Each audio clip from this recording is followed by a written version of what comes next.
안녕하세요. 오늘은 세종대왕 평전 네 번째 이야기를 나눠보도록 하겠습니다. 이제 여러분들이 태종 이방원이 되었다라는 입장에서 이제 이야기를 들어보시면 왕자리가 참 할 만한 자리가 아니구나라는 걸 알게 되시는 이제 그런 내용이 되겠습니다. 실제로 지난번에 심지어는 이런 내용까지 나왔죠. 이방원이 이제 양녕대군 첫째 스승을 불러다가 이제 이런 말까지 했죠. 아니 그렇다면 왕의 아들들은 장자만 살아남고 나머진 다 죽어야 한단 말이냐라고 하는 이런 한탄까지 했죠. 그리고 한 번에 형제들을 다 모아다가 제발 화목하고 우애를 다지라라고 하면서 울기까지 했습니다. 이방원이. 왜냐하면 이제 그럴 법한 게 양녕대군이 벌써 8살 때부터 동생을 시기를 하니 이방원 입장에서 이게 얼마나 섬뜩합니까? 불안한 것이죠. 이제 양녕대군이 왕이 됐을 때 동생들을 죽일까봐. 이런 걸 생각한다면 정말 왕이 좋은 것인가에 대해서 다시금 생각해 보게 됩니다. 끔찍한 것이죠. 이방원 본인도 형제들을 죽이면서 왕이 된 사람이니까 이게 얼마나 이제 두려움으로 다가갔겠습니까? 자기 아들들도 그럴까봐. 자, 오늘은 이제 그 양녕대군과 관련된 이제 잘못된 그 행동들에 대한 게 더 구체적으로 이제 나오기 시작을 하고, 또 이제 한 가지는 이제 명나라의 황제의 딸, 공주와 양녕대군이 이제 이루어질 법한 이제 외교적인 일도 이제 이야기가 같이 나옵니다. 이제 조금 나눠보도록 하겠습니다. 먼저 그 양녕대군의 기행을 좀 몇 가지 살펴본 다음에 이제 그 명나라 황제 공주와 이어질 뻔한 이야기에 대해서 좀 나눠보도록 하겠습니다. 양녕대군이 이제 이제 앞으로도 다음에도 기행을 더 나눌 건데 몇 가지만 이제 나누는 겁니다. 기본적으로 계속 반복해서 잘못한 게 있어요. 이게 뭐냐면 공부하는 척 하면서 맨날 놀았다는 겁니다. 아주 이제 그 얄밉다 할 정도로 얍삽하게. 그래서 툭 하면 매사냥 나가고 술 마시고 그리고 밖에서 이제 기생들 만나고 하면서 이제 완전 엉망진창으로 노는 겁니다. 한량 기질인 거죠, 말 그대로.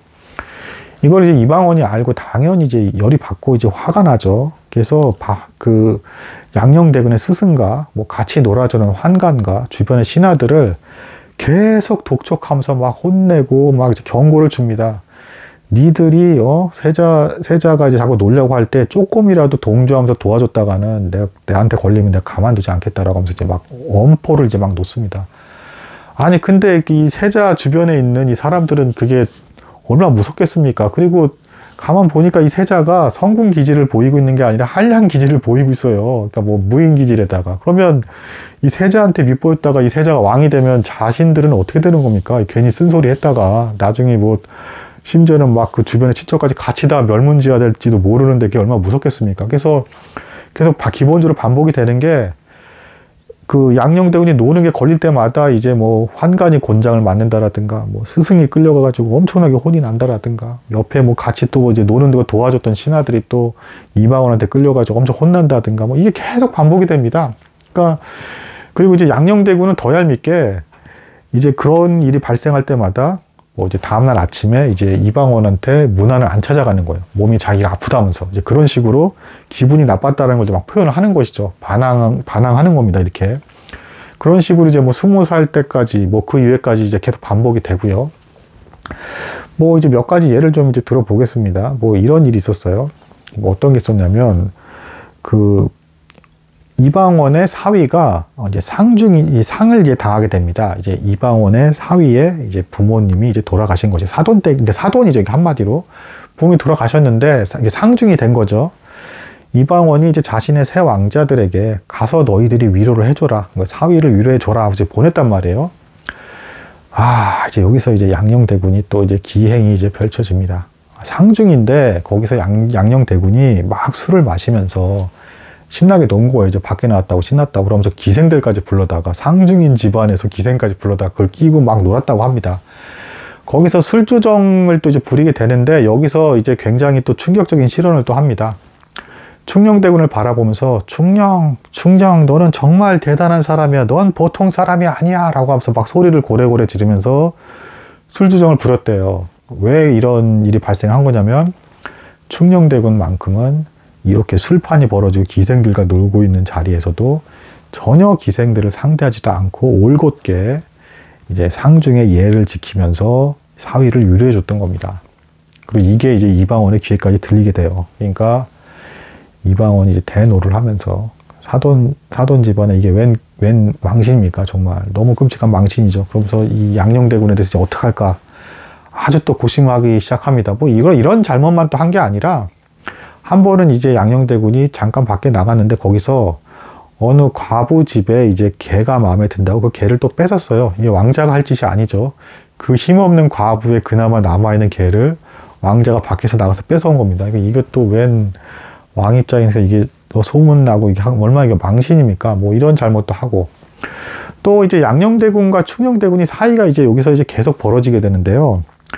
양녕대군은 상황에 맞지 않는 처신을 너무 많이 하게 되고 이 충녕대군은 단순히 똑똑하기만 한 게 아니라 공부는 뭐 기본은 너무 열심히 할 뿐만 아니라 상황에 맞는 예에 맞는 행동을 계속 너무 잘합니다. 거기다가 추가적으로 이제 이 충녕대군이 굉장히 마음에 올곧기 때문에 이 형인 양녕대군에게 세자저하 이렇게 하시면 안 됩니다 하면서 막 직언을 계속 하는 거예요. 그러니까 이제 양녕대군 입장에서는 이제 충녕대군을 볼 때마다 안 그래도 질투심이 일어나는데 막 올곧은 말만 막 또 쏟아내니까 열이 받는 겁니다.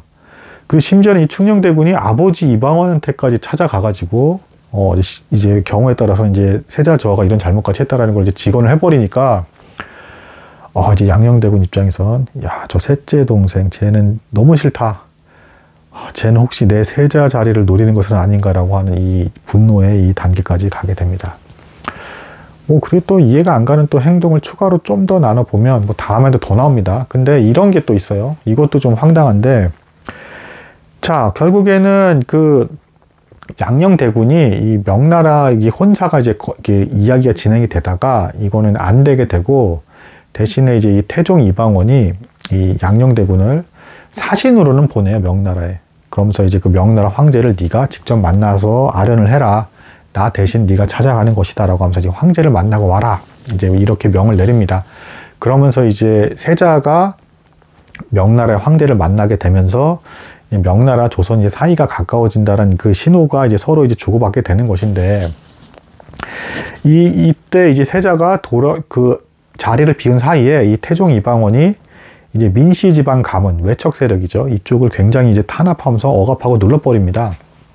그리고 마침내는 그 민씨 집안의 형제가 4형제인데 그 중에 첫째, 둘째 그 두 형제가 이제 죽습니다.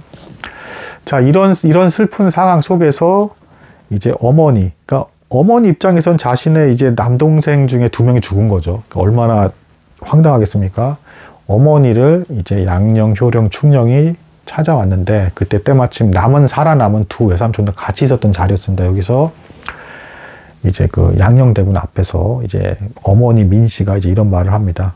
세자 너는 네 외삼촌이 널 얼마나 잘해줬냐. 근데 그 외삼촌이 이렇게 죽게 되었다. 넌 절대 이 사실을 잊지 마라 라고 양녕 세자한테 얘기를 했는데 이때가 양녕이 20살 때 이래요. 근데 양녕이 대뜸 두 삼촌은 그렇게 권력을 탐하고 엉터리로 행동을 하다가 그렇게 죽음을 재촉하게 된 것입니다. 뭐 저보고 어쩌란 말입니까? 이런 말을 어머니한테 한 거예요.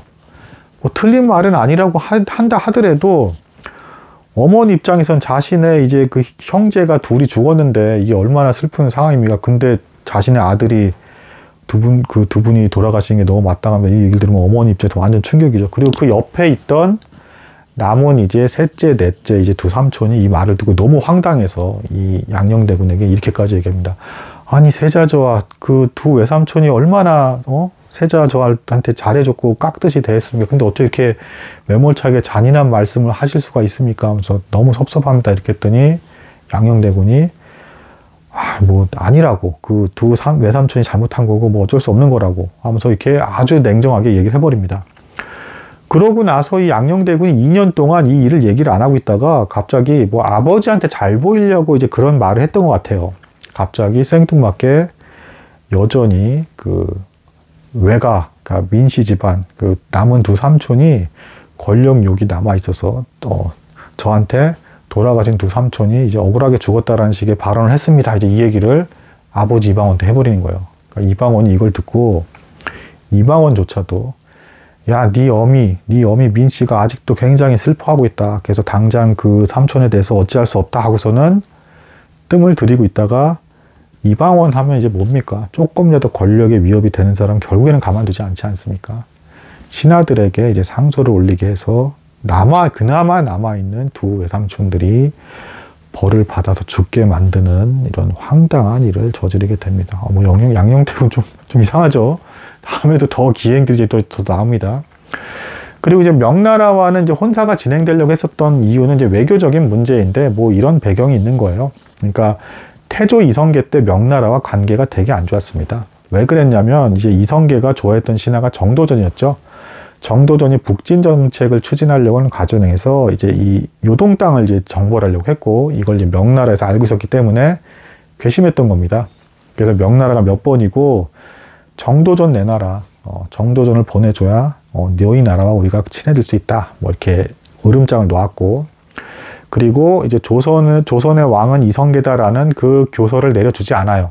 그냥 임시로 잠깐 백성을 다스리는 사람이다라는 그런 교서만 내려줍니다. 인정을 안 했던 겁니다. 그러다가 이방원이 이제 왕이 되자 이방원이 왕이 되는 과정에서 정도전을 숙청하죠. 그러니까 정도전이 죽게 되니까 이제 명나라가 이제 대단히 기뻐하면서 이제 정도전 세력이 사라졌으니까 더 좋아졌다라고 하면서 이제 사신을 보냅니다. 그래서 그 사신이 오는 와중에 신하들이 이제 건의한 사건이에요. 양녕대군을 이때가 양녕대군이 9살 때였는데 이제 혼사를 이제 명나라 황제 공주와 명나라 황실의 공주와 맺게 하는 게 좋을 것 같습니다. 신하들이 먼저 건의를 합니다. 고려 시대 때 그 원나라와 이제 사돈 관계가 됐더니 나라가 안정이 됐습니다. 그러니까 우리도 명나라라는 이제 든든한 백을 얻게 돼서 나라를 안정하는 게 좋겠습니다. 이런 건의를 한 겁니다. 그래서 이 말을 듣고 이성계가 그게 그럴싸한 말이다라고 이제 생각이 들어서 그 사신이 왔을 때 명나라 사신이 온 이유는 이제 이방원 때부터 이제 네가 조선의 왕이다라는 이제 인정하는 교서를 내리는 거예요. 내려줬는데 이 사신이 왔을 때 이제 이방원이 이제 먼저 이제 얘기를 합니다. 우리 양녕대군 세자와 거기 명나라 황실의 공주와 이제 혼례를 진행하는 게 어떻겠는가 이제 얘기를 했는데 이 사신이 별로 표정이 안 좋았다라고 합니다. 그러고 이제 명나라로 돌아갔다가 다시 한번 다른 일 때문에 왔는데 이때 혼사 얘기를 전혀 안 하더래요. 이방원 앞에서. 이걸 보고 이방원이 이제 내심 자존심 상했죠. 기분 나쁜 그 상황에서 명나라가 이제 우리 세자랑은 이제 그 혼사를 진행할 뜻이 없나 보다라고 생각을 하고 이 명나라 사신이 돌아갔을 때 이제 이때가 이제 양녕대군이 이제 14살이었기 때문에 이한노란 신하의 딸과 이제 혼례를 직접 치른 상태는 아니었고 이제 혼례를 치르기로 약속을 이제 일단 합니다. 그러고 나서 갑자기 명나라 사신이 딱 오더니 뒤늦게 오더니 이제 뒷북 치듯이 명나라 황실에서 이제 공주와 이제 세자 저하와 이제 그 혼인하는 것에 이제 동의를 했습니다. 이렇게 했더니 이방원이 이때는 이제 솔직하게 얘기를 합니다. 이미 신하의 집안과 약속을 했기 때문에 이제 이 혼례는 명나라와의 혼례는 이제 진행할 수가 없습니다. 이렇게 얘기를 합니다. 근데 여기서 신하들이 이방원에게까지 묻지도 않고 몇몇 신하들이 세를 형성을 해서 이 사신에게 아니라고 잘하면 양녕대군과 명나라 공주와 이루어질 수 있을 것이라서 지들 멋대로 이제 의견을 이렇게 피력을 합니다. 이걸 이방원이 뒤늦게 알고 이제 대노를 하면서 신하들 다 불러다가 회의를 진행하게 되고 이제 이 과정에서 신하들이 계속 명나라 같은 강대국가, 사위 국가가 돼야 됩니다.